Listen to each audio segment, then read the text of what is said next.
So I don't know if, I hope most of you actually are attending the Science of SLAC series regularly, but 6 months ago, Joel England was the speaker, and he gave a lecture on the accelerator on a chip.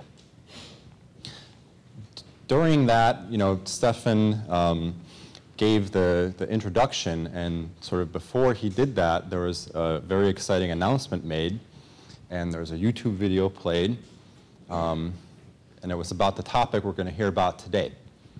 Now, I don't know about you, but for me, my appetite was kind of, whet, and I've had to wait 6 months to hear this talk now. It's just the way schedules and things worked out. There were sabbaticals and things like that. But today is finally the day where we actually get to hear all the details about this very exciting result. So our speaker today, Xiaolin Kuo, received his PhD from across the bay over at UC Berkeley in astrophysics in 2003. He's received a few awards in the announcement. It stated, he received a Sloan Research Fellowship in 2009 and an Early Career Award in 2011. He's currently an assistant professor of physics at SLAC in Stanford and is the co-leader of the BICEP and Keck array programs, which is what we're going to hear about.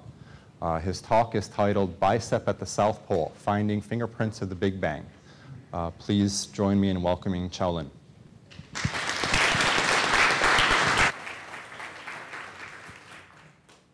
Is it working? Can you hear me in the back? Okay. All right, it's a pleasure. Before I start my talk, I want to motivate why study cosmology. We're spending a lot of money, so, to be honest, about more than $1 million a year to do what we do. So why bother? Why should government fund this endeavor? Here we are on the Earth, pretty lonely in the universe. Because cosmology is about the origin, the history, the environment, the fate of, of us. It's also about these subjects taken to the extreme level. So if you like history, you should appreciate cosmology. If you like geography, you should appreciate cosmology because that's geography taken to the extreme level, and archaeology, and so on. All right? So an analogy is, so the Earth in the universe is like a tiny boat in a vast ocean, okay? Do we have company? Where are we from? Where are we all going? So these are the most important subjects of human civilization, if you will, okay? And cosmology is about that, all right? So to understand cosmology, so this is a public level talk, so I have to re-emphasize this point. A very important concept is the speed of light is finite, and that it's not only finite, it's a very small speed compared to the vastness of the universe. The universe is a very big place compared to the speed of light. And everything you see is subject to that constraint. So distant objects means, as you see them, they're already ancient because it takes time for light to travel to us. The moon you're seeing is already 1.3 seconds old because it's, it's about 300,000 kilometers away from us. The sun is already 8 minutes old. And Polaris is already 400 years old, as you see it. The Andromeda galaxy, the faintest object you can see, the farthest object you can see by naked eye, is already 3 million years old because the distance to Andromeda galaxy is 3 million light years away. And the deepest, the most distant galaxies seen in this picture, the Hubble deep field, so these are already billions of years old as you see them now. That's roughly the age of the universe already. So these objects were formed near the beginning of the birth of the universe, and you're just seeing them now. It's a picture of Hubble Space Telescope. It's a 2-meter optical telescope orbiting the Earth. And every single one of these is a distant galaxy that's billions of years old. So time and distance, the two concepts are connected together through the speed of light, okay? So if you ask, what lies beyond these most distant galaxies, is there anything beyond that? And the answer is no, okay? So beyond these, there's nothing, just because the universe has a finite age, and you've already seen the beginning of it. So that doesn't mean the universe has a solid wall beyond which there's nothing, rather because the universe has a finite age, because the two concepts, again, are connected tightly together. So using photons or optical light or microwave, all these things are very similar in physics. What's the most distant objects or structures you can see? And the answer is the cosmic microwave background. So that's the subject of my study, of this talk. Cosmic microwave background. All right? So beyond all these is a role of radiation known as cosmic microwave background. All right? Another important concept in cosmology is the expansion of space itself. It's not necessary, if you heard about, galaxies moving away from us, rather a more clear picture is the space itself is expanding, taking galaxies and all the stuff in it, with it, okay? So it was discovered by Hubble, picture here, and Einstein was just faking as if he was an experimentalist, looking through the telescope.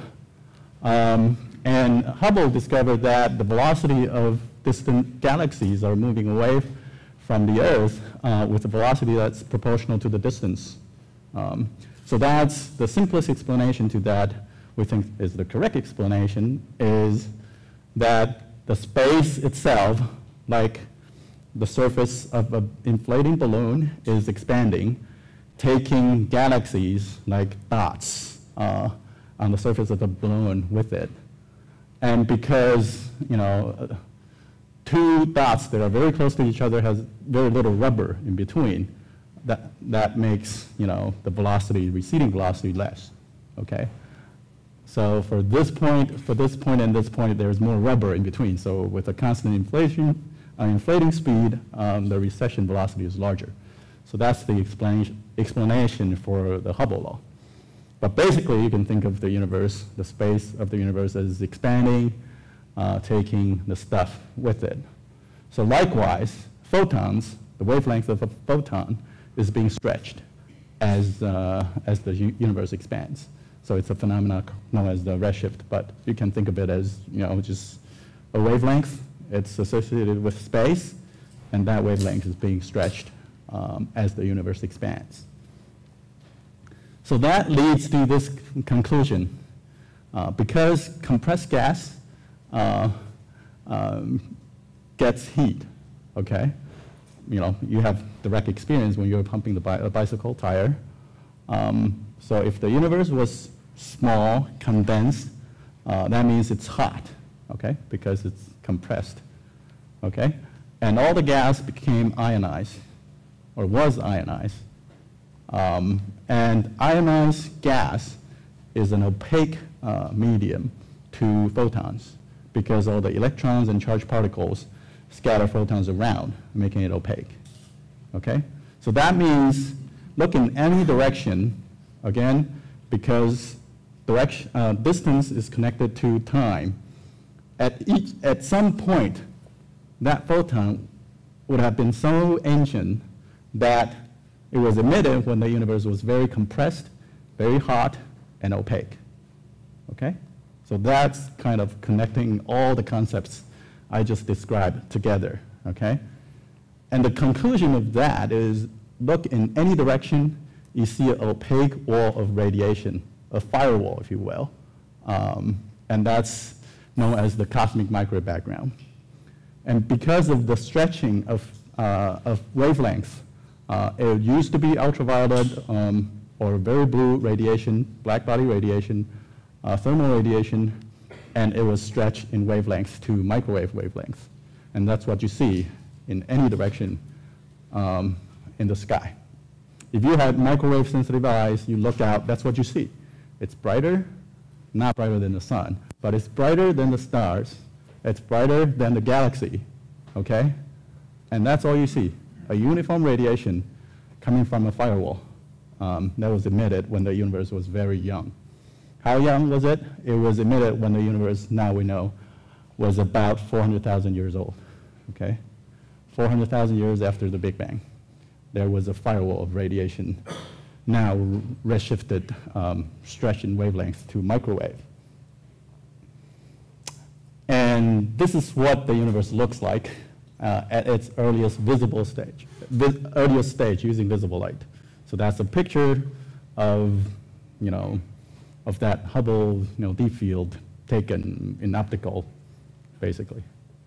And that's what lies beyond those galaxies. And using cosmic microwave background, or CMB in short, now we know we have a very clear picture of the composition, the history of the universe, because you're observing it when it was very young. So it contains pristine information. There's no politics or economics or complicated stuff like that. So it's just simple physics, okay, of hot gas. So given now, cosmologists, given an initial state, the initial state was less than a microsecond, okay? You set an initial condition and let the universe evolve based on known laws of physics. What's going to happen? It's going to create a universe just like what we observe today, okay? So that's how well we understand cosmology nowadays, okay? There are still question marks, but I want to get across this basic message. We already know a lot about the universe. This is something that was amazing. It was unimaginable just 30 years ago, that we can understand the universe to this stage, okay? What do you have to put in that first microsecond? You have to put in initial perturbations in density. I'll get to that in just a minute. But that initial density perturbation or fluctuation or variation of density in space, if you will, grow then under gravitational instability. So that just means gravity is all attractive, okay? So if you have more stuff here, it tends to attract even more stuff. So it tends to enhance what we call overdensity, or places with initial high-density materials, okay? And that grow into structures, which is just the stars and galaxies we see today. And gas in a galaxy collapses to form stars. Stars explode as supernovas, creating carbon, nitrogen, heavy metals, and so on. Okay, so that's what we know as the story of the universe, or the history of the universe, if you will. And now we know that's a pretty, more or less correct picture by now. So all these numerous galaxies, each with 100 billion stars, were formed from initial density perturbations, injected. It must have been injected very early on, within a microsecond, okay? So this is a simulation done by the University of Chicago group with nice animation. So what happens is there is a whitish, noise-looking thing representing density fluctuation from point to point. So initially, that density fluctuation is very tiny.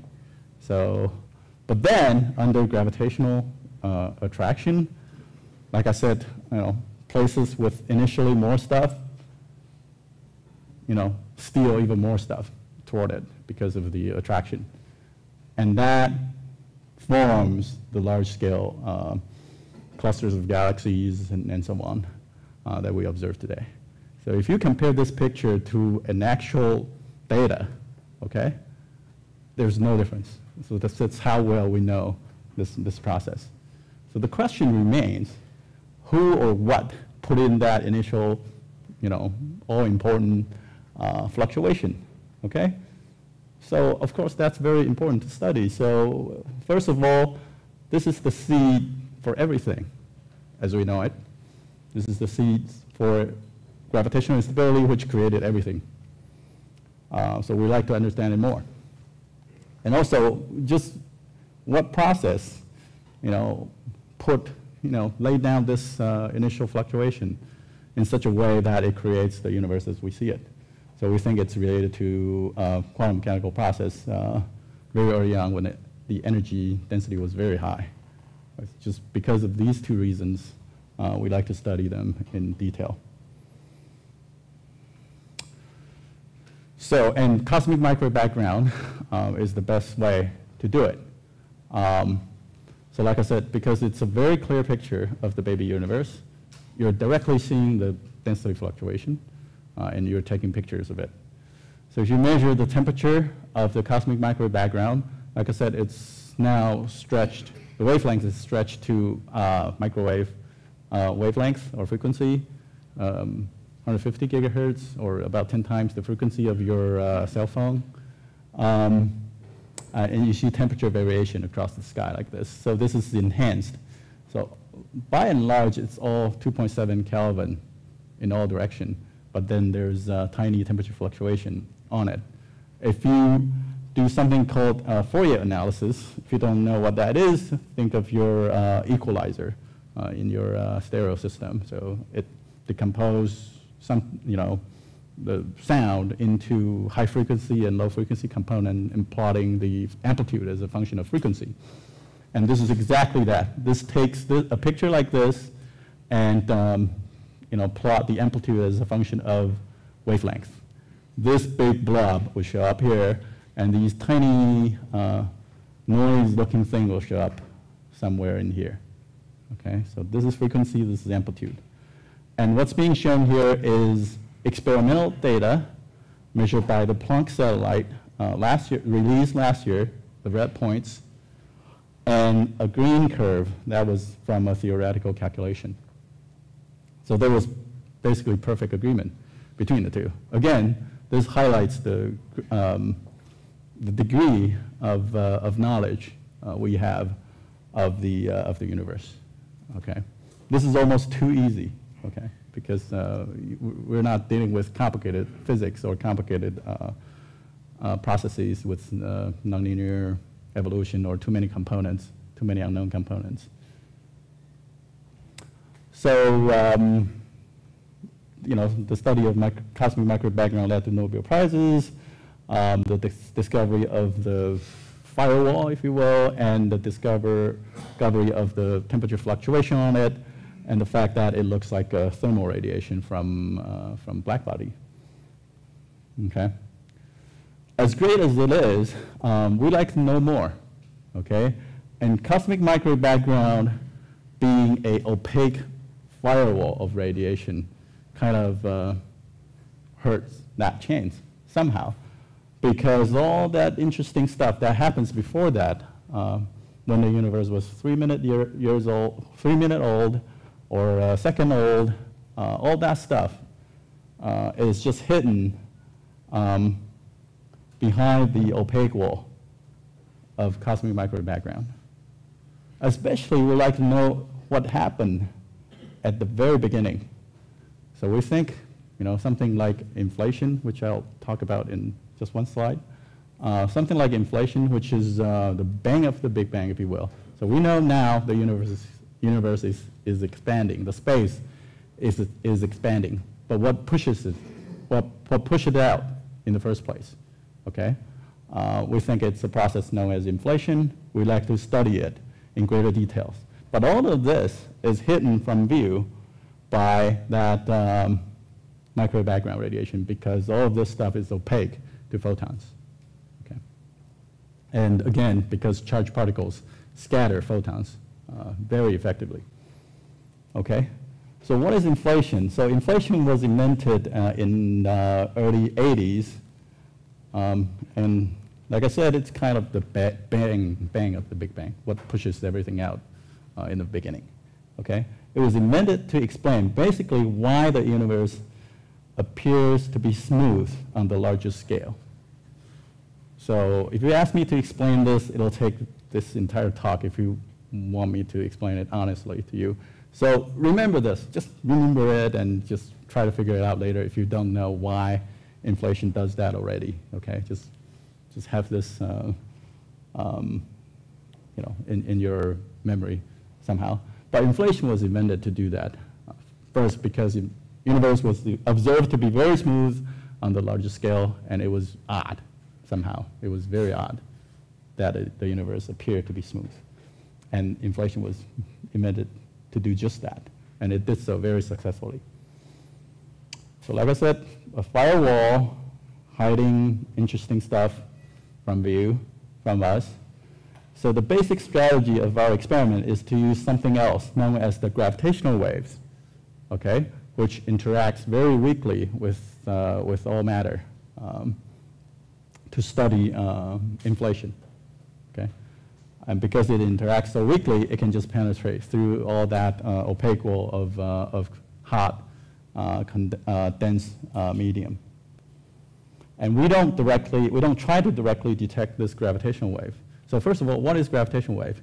Gravitational wave is the analogy of electromagnetic wave for gravity. So if you move a charged electron around, it emits radio wave, or a form of E&M wave, electromagnetic wave. If you move the charged particles very fast, then it emits photons, visible photons, and so on, and X-rays and so on. So likewise, if you move a mass around, it emits gravitational waves. It's the carrier of gravitational information, or gravitational interaction.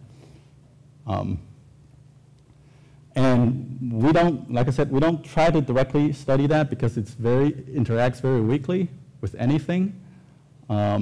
It's even harder to create in the lab. Instead, we try to look for the imprints of gravitational waves on cosmic microwave background. So we still study photons. We study microwave photons, but rather we study the polarization of the microwave photons as a way to study the gravitational waves, which reveals what happens at the very beginning. Something like inflation. So inflation was created, was invented, was proposed to explain the apparent smoothness or the homogeneity of the universe. A byproduct of that process is it turns quantum fluctuation in vacuum, which must be there according to quantum mechanics, into density fluctuations. And in fact, it does so very successfully. If you look at the spectrum, if you will, again, it's a Fourier decomposition of density perturbation, and compare it with the observed with what inflation predicts, again, there's very, very good agreement. If you look at the statistics of what we observe in cosmic microwave background or galaxies with what inflation predict, again, you get very good agreement. And the list is very long. So now we get very confident that inflation, or something that looks very similar to inflation, not only makes the universe uniform or smooth, it was also responsible for the generation of density perturbations. So that's the question I was asking. Who or what put in the density perturbation? Now we think inflation did. So through a very similar process, inflation takes quantum fluctuation and turning it into gravitational waves. Okay. So again, the two processes are very analogous. Now this branch is verified to very good extent. So we get very serious about this one. So if inflation happened, this must be there. The question is how big, at what level. So this is a picture, represent, a ring of test particles being moved around by gravitational wave propagating through at two different polarization of gravitational waves. One is known as the cross polarization, one is known as the plus polarization. This will come up later. Okay? And as you might have heard, there are groups out there, projects out there, trying to directly study this stretching effect of gravitational wave using laser interferometry. okay? So that's a more direct way to measuring distances. And we don't do that. So like I said, we measured microwaves, we look for polarization in the microwave background to kind of rather a little bit indirectly study the gravitational wave. We form images of gravitational waves, not trying to follow the motion. So this picture was known over 30 years ago, that inflation does these two things. But it was until much later when people realized or figured out a way to efficiently search for gravitational wave. Okay, and in the end, the method proposed was to study cosmic microwave background polarization. Okay, so it was proposed in late 90s. So the basic idea is you look for such certain patterns in the linear polarization state of CMB. You look for a pattern with a little curl in it. Okay, so any arbitrary pattern, you can separate that into two types. One is mostly radial or circular. One is a curly shape. So we call this E mode, we call this B mode. Okay? And the theorem discovered by these folks is that only gravitational waves can generate B mode. Okay? So if you see this curly pattern, you see gravitational wave, basically. So the idea is very simple, actually. So, and I hope you can understand this just pictorially after I show you this. So through a very similar process, okay, so cosmic microwave background is polarized because of a process very similar to why the blue sky is polarized. So all of you, or most of you, know the blue sky is polarized. If you just take a polarizer and map out the angle and degree of polarization of the blue sky, as you turn the polarizer, it goes dark, and as you turn it, it becomes bright. Okay, so it's highly polarized. And the reason that the blue sky is polarized is because of scattering of sunlight, which was unpolarized to begin with, by molecules in the air.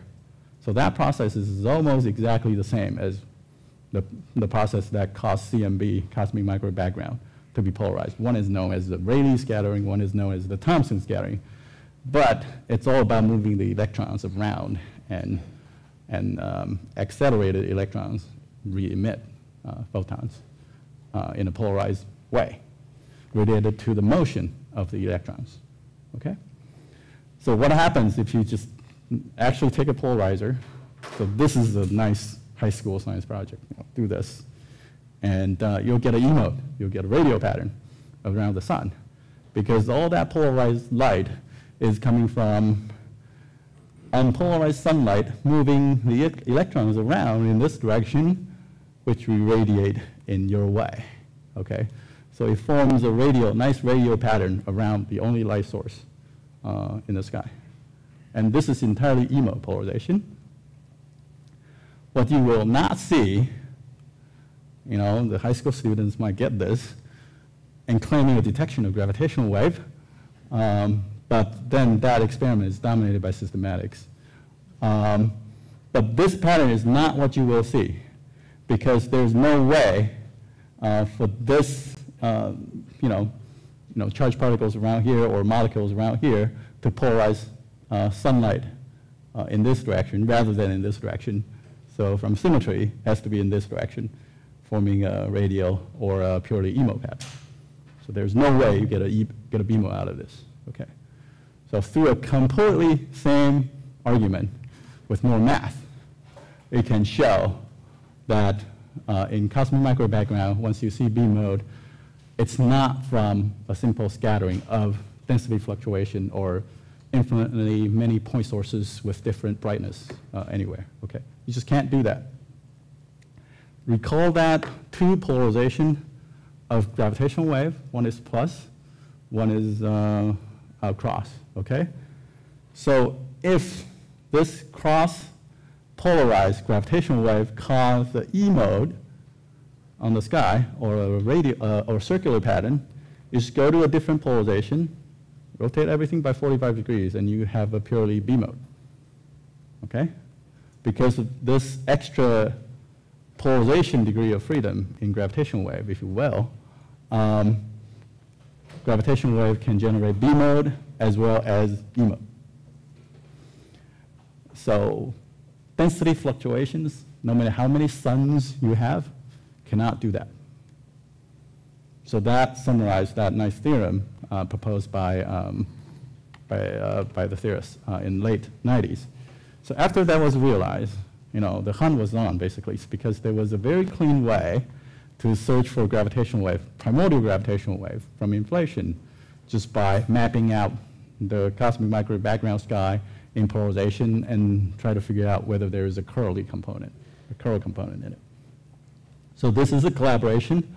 The BICEP2 Keck or BICEP3 Keck, BICEP Keck collaboration, having our group meeting, collaboration meeting at Caltech. Roughly 20 people, 4 main institutions, but important contributions from many more contributions. For example, NIST supplied the readout SQUID chips, and UBC supplied readout electronics, and so on, and many more contributions from elsewhere. But the main 4 institutions are Harvard, Stanford, Caltech, and University of Minnesota. This is a nice collaboration, you know it, because there's a lot of interaction, and also it's not too big. Your nice ideas will be heard and even implemented if it's good enough. So we do these experiments, which is just mapping the sky, the cosmic microwave background sky in polarization and try to find B mode. Okay? At the South Pole, since BICEP1, which started observing in 2006. And then we built BICEP2, we duplicate BICEP2 a few times to form Keck array, and next year we're going to deploy a whole new experiment, which is the expansion of this called BICEP3 at the same place. So all of this happened in this corner at the South Pole. Okay, so this is the exact geographic South Pole, or half-mile away from it only. And the reason we do it there is because of the high, the elevation. Elevation is almost 3,000 meters. It's extremely cold. That makes the air very dry because all the water vapor is frozen on the ground. If you remember how your microwave oven works, water absorbs microwave, re-emit microwave. So you want to avoid that. And you want to go to the driest place on Earth to do this type of experiment. And that happens to be South Pole because the integrated water in the air corresponds to less than a millimeter. Okay? If all the water in the atmosphere rains down, it's 1 millimeter, less than 1 millimeter, in fact, a quarter of a millimeter during the winter. And there's great logistical support from National Science Foundation Office of Polar Program and its contractors. We take these ski-equipped propeller military planes, C-130s, to South Pole. It looks like that, plenty of legroom. You don't have to fight with the guy in front of you. And this is what it looks like working in one of these heated buildings.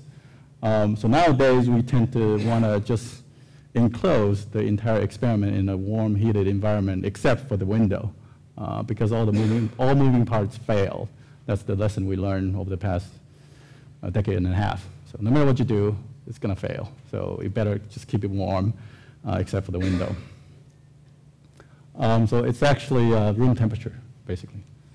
Okay, 65 degrees or something in the lab. This is one of the focal planes. I don't remember which because we built so many. And this is a pair of hands. This is the size of the experiment, roughly. So this is one of the copies of BICEP2, and we copied BICEP2 5 times to form Keck array. And the data we just released was entirely from BICEP2, the data we released from March. and we have way more data since then. So this is a picture of a Keck array. Like I said, everything is hidden or protected in this enclosure, by this enclosure, okay, except for the window, and the window is surrounded by nice baffles to avoid stray radiation pickup. So we have a very, very focused science objectives. There's not a long list. In fact, it's a very short list. It's just one letter, actually. It's known as R, or the tensor to scalar ratio, or just roughly the amount of gravitational waves in initial fluctuation. So in response to that, we use very, very simple observing strategies. Just take your telescope, scan it back and forth for 3 years, the end, okay? And then you just combine polarization measurements from each detector. There are many, many detectors in an experiment, and you form a polarization map of the sky, and you try to look for the curly component, the curl component, or the B-mode component. So this video is sped up by a factor of 10. It's sped up 10 times.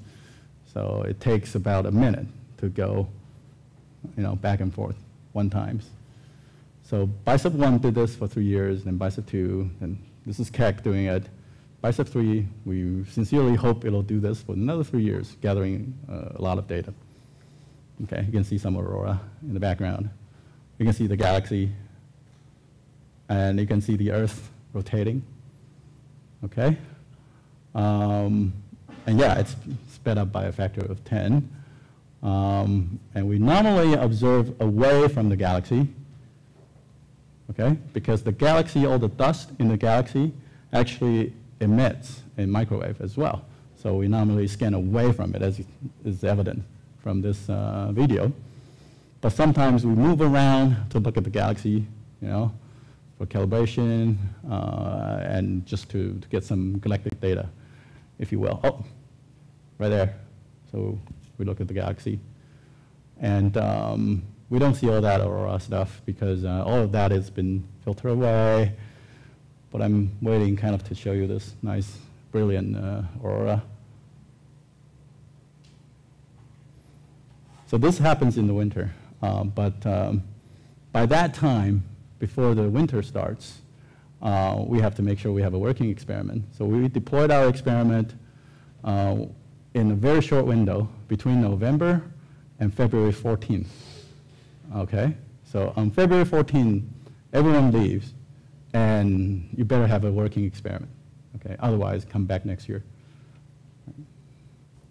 So there's very demanding management and logistic planning involved.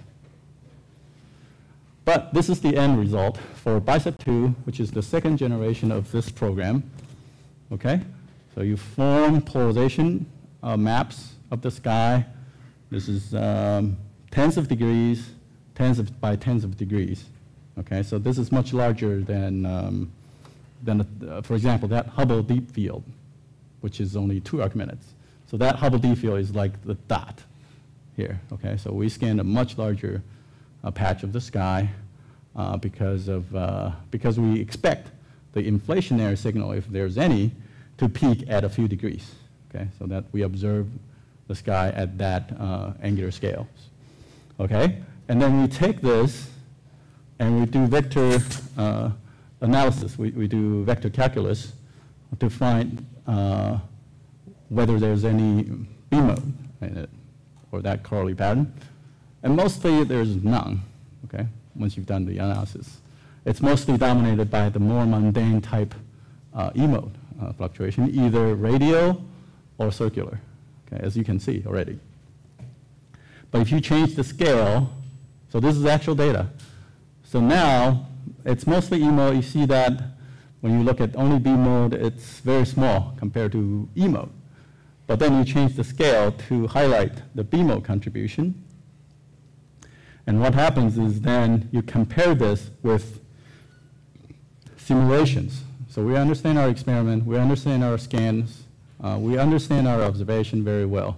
So what we do is we come up with hundreds of simulations, and we use that as the basis, and we compare this observed pattern with a simulation and decide whether there's any excess B-mode. Just from noise alone, you expect some, okay? And that's what this simulation consists of, basically.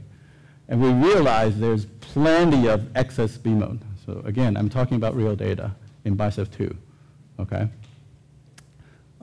So this corresponds to greater than 5 sigma detection of something B-mode at the angular scale of what inflationary signal would show up. Okay, of course we were nervous, so we spent the next year trying to figure out whether this is coming from the instrument, and we decided it was not. Okay, so we decide this is actually on the sky, and we publish it. So, so again, this is what we call a power spectrum plot, and just amplitude versus frequency again. And these black points were the BICEP2 data, okay? And this dashed line is a prediction from inflation. And there are some other points out here which also were measured, but these were coming from more astronomical sources for B-modes, okay? But we expect if inflationary signal is there, it will peak at a few degrees. So this frequency corresponds to a few degrees, and this is where we observed plenty of excess. So we had our press conference, and we were shocked by the enthusiastic response of the world. In fact, we didn't know a press release with such a title can generate so much interest. B-mode polarization at degree scale. But it did, okay? So that proves, people are interested in the fate, the origin, the environment of the universe. That's a good thing. So to summarize, to this point, we see very significant degree scale B-mode polarization. But since our press release, there have been a lot of discussions whether this significant B-mode are indeed from gravitational waves. There's some evidence that I don't want to get into, but since publication in March, there's new Planck data, which is a European satellite mission that observed the sky, the entire sky, at a different frequency, and in a frequency that would be sensitive to galactic dust, the thing we want to avoid. According to their data, the amount of polarization in dust, especially in the scatter of polarization across the sky, is higher than we originally anticipated. Okay, and BICEP2, observed the sky at a single frequency. So it was a little hard for us to decide, how much of what we see is in dust and how much is in gravitational wave. Okay, so since the actual release to the actual writing of our actual publication of our paper, we definitely took a step back in interpretation. Okay. So we stood by the actual measurements, but interpretation, we still have to wait for more data.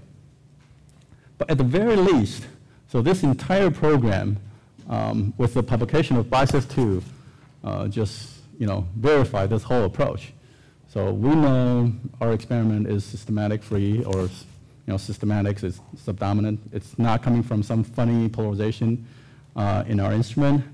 And this program is in an excellent position to follow this up. For example, just quickly, BICEP3, which will be deployed in a few months, will add enormous sensitivity at a different microwave frequency, at a lower frequency, which is much less sensitive to dust when compared to the frequency BICEP2 observed at, by a factor of 6, in fact. So if a healthy portion of what BICEP2 sees is indeed in gravitational wave, BICEP3 should detect it with very good significance. Okay, so this is that polarization fraction map published by Planck. So basically what happens is, in colors, okay? We assume that the sky looks more or less like the blue region when the degree of polarization is around 5 degrees, okay? Back in March, even, in fact, everybody did.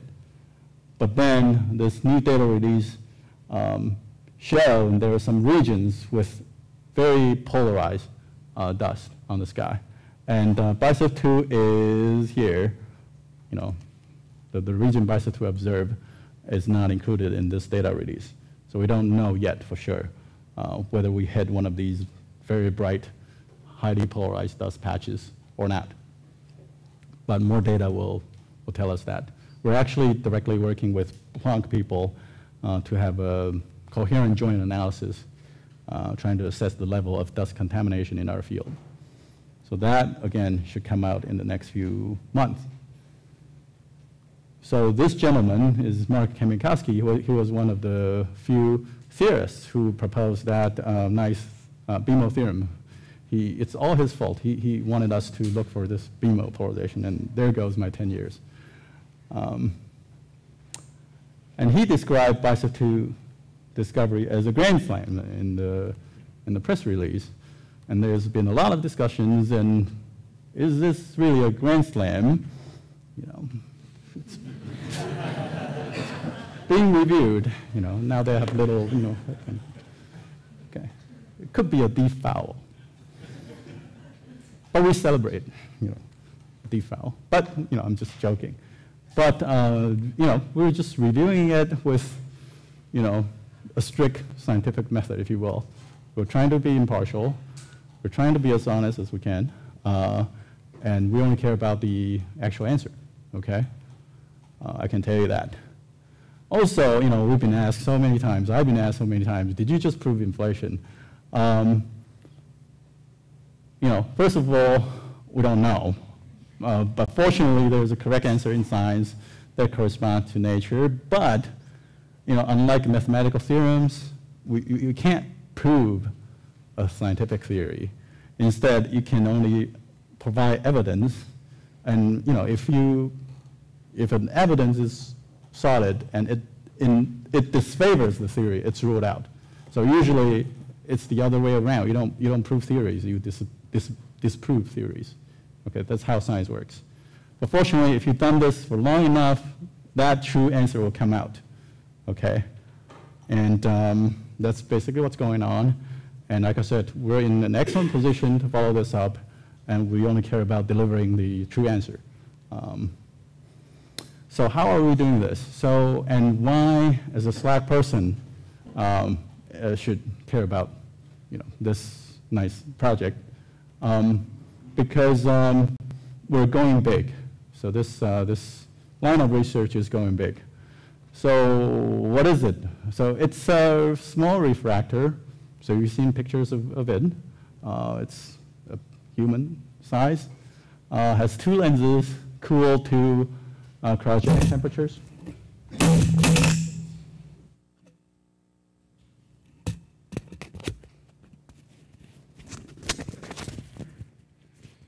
Cooled to 4 Kelvin. Can you still hear it?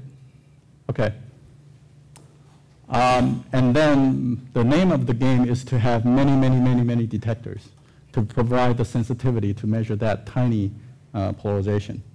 And in order to do that, you have to cool, not only have many detectors, but also cool the detectors to a very low temperature, less than a Kelvin, less than a degree, above absolute zero, quarter Kelvin.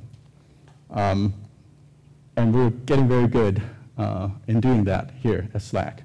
Okay, let me just show you some. And also, like I said, we're going big. You know, we need many detectors to do this at many frequencies. So this is a drawing of BICEP2. This is, you know, a drawing of BICEP3 on scale. This is the experiment we're deploying soon. And this is an experiment we deployed a few years ago. And very similar, except we have many more detectors now to provide the sensitivity we need. And we don't stop there. We want to duplicate systems like this to have many focal planes. Each one had many detectors. We want to get to hundreds of thousands of detectors for the next generation project. And that's where a place like this, a national lab, is getting very good at. And we're fortunate to have Kent here. He will, for sure, talk about this sometime in the future, how to produce these sensitive detectors, very complicated detectors. But the name of the game is the detector count. We want to get to hundreds of thousands of detectors in the future. So just showcase some pictures of these detectors. I won't get into detail, but you can believe me, these are polarimeters. These measure polarizations because it has two sets of antennas, one that goes like this, the other goes like this. Okay. Just like if you take a microscopic picture of the polarizer lens, you see, grids and so on. Okay. These are thermal detectors, very sensitive thermal detectors. The radiation from microwave background is dumped into a resistor, causing tiny temperature fluctuations on that island, okay, as we scan the telescope back and forth. And that temperature variation is detected by a very sensitive thermometer, superconductive thermometers. And then you take the difference between the two, polarization, and you go through mathematical analysis to form a polarization map that I just showed you. So very cool pictures. The focal plane is about this big. It's about to get a lot bigger in the next generation. But over the past decade, we fabricated more than 100 of these. So these are 4-inch silicon tiles. And these SQUID, or superconductor quantum interference devices, chips, are the very sensitive current sensors that measures the tiny current signal caused by the variation in temperature on this island. Okay, so it's very high-tech stuff. But like I said, we want to get many, many detectors, and that's why we went to this all lithographic or lithographically fabricated detector wafers, and also in the future, more so in the future. And we are also making bigger and bigger lenses and optical systems, so we have to figure out novel ways of doing infrared blockage. So this room is full of infrared, and yet you want to have a window this big with a focal plane this big, cooled to 0.2 Kelvin. That's hard, because you have to reject 99.9999% of the infrared, and yet still transmit most of the microwave, okay? And so it's a lot of work in thermal engineering and cryogenics to make that work. This is a picture of infrared lenses, an infrared filter we developed in our lab here. This is another reflective infrared blocking filter, large aperture infrared blocking filters, showcased by one of our grad students. Lenses are getting big. We have to come up with new method to anti-reflection coat the curved lenses. And the materials is not glass or calcium fluoride, these ordinary optical materials. It's plastic, epoxy, glue, these high-end, fancy materials. But we operate in a very different wavelength as you're used to, perhaps. And we use machining, like a CNC machine to make sure the coating has the right thickness, and we take a laser to it to dice it up to make sure it cools properly. It won't crack up when we cool it. Okay. So lots of interesting R&Ds. This is the BICEP2 lens undergoing metrology measurement here at SLAC. I don't know, maybe one of you did this. We have to make sure the lens has the right shape. This is interesting low-loss material, aluminum oxide for two of the for the BICEP3 lenses. We're making more of these for the next generation experiments. That's about it. And like I said, we're deploying BICEP3 in a few months, and I really look forward to it. It's been a few years since I went to South Pole, and I'll take questions.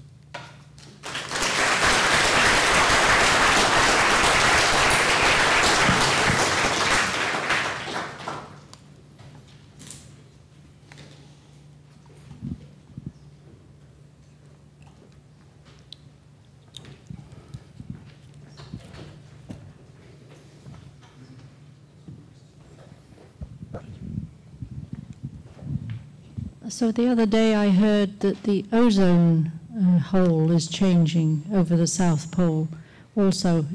Could that have anything affect your data in any way, the changing of the ozone layer? Not that I know of. It's funny. I've been to South Pole many times, and not once did it come up. Like, we went through all these briefings, and nobody warned us about UV and ozone. But except for we should wear sunglasses. But this shouldn't affect what we do because we observe at microwave. We observe at microwave.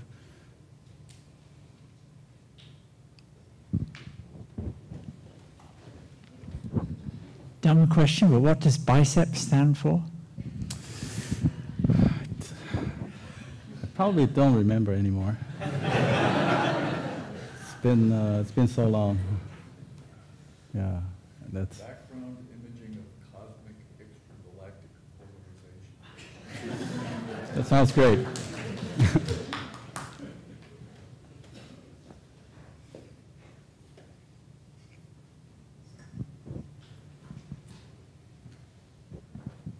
So if you look at the polarization diagram, that you presented, does that reflect a distribution of matter way back, at the beginning of the universe, or is there more? If you look at E-mode, it's a very direct image of that. If you look at the temperature fluctuation, maybe there's a contribution from gravitational wave. If you look at E-mode, there is little contribution from gravitational wave. Yeah, but right. So you're saying the E-mode diagram reflects the distribution of matter. Yeah. So the B-mode is the B-mode on this angular scale has to be coming from gravitational waves. But the temperature fluctuation is mostly density fluctuation, so you're really directly seeing that. That's why it's a big deal. It's a Nobel Prize winning big deal. So I had one question. You had the plot where you had these data points and you had this dashed line where you were comparing it to a theory. But then there was all these other points up high. And what were those? And those are coming from something called gravitational lensing, which I didn't get into. So that nice B-mode symmetry, the statement that only gravitational wave can generate B-mode is only true for linear fluctuation. So you have to be able to add up modes linearly, okay, if you understand what that means. So if you have a secondary process that distort the picture that was linearly added, like the case of gravitational wave, you break that symmetry. You can just imagine that, for example, it'll take me a while, but imagine that little landscape picture with the sun in the middle and the polarization vectors around it. If there's a gravitational wave distortion that moves the location of those arrows a little, then you have a small contribution to B-mode, okay? But fortunately, in terms of angular scale, it peaks at arc-minute angular scale. Very different from degree scale. So this is a factor of 10 in size.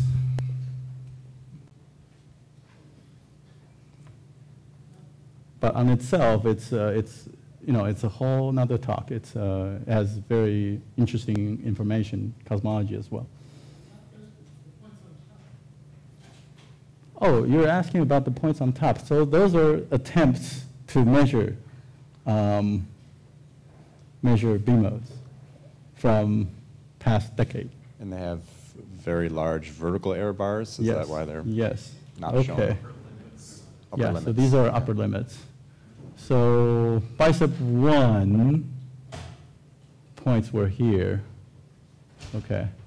So even before BICEP2 publication, we were already doing the best. And now with BICEP2, and now we've improved the sensitivity of this measurement. We're completely dominated by this stuff, whatever it is. But the error bar will shrink further and has shrunk further. with Keck array.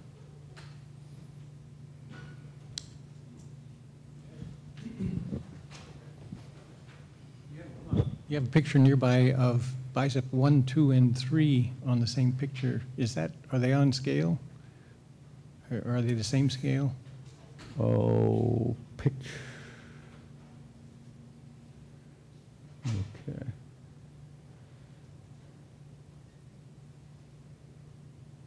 So this is on the same scale? Well, I meant the detector.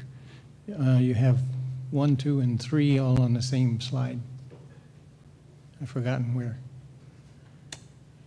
Did I? Oh, yeah, perhaps I had it.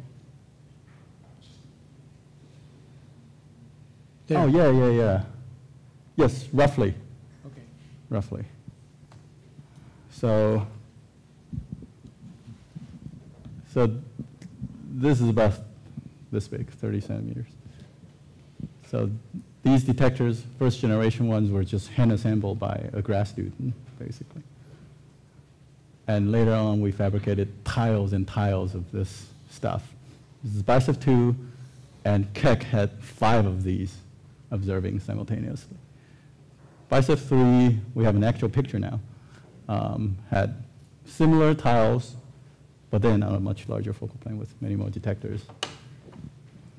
We have time for maybe one more question. Okay, if not, let's thank Xiaolin.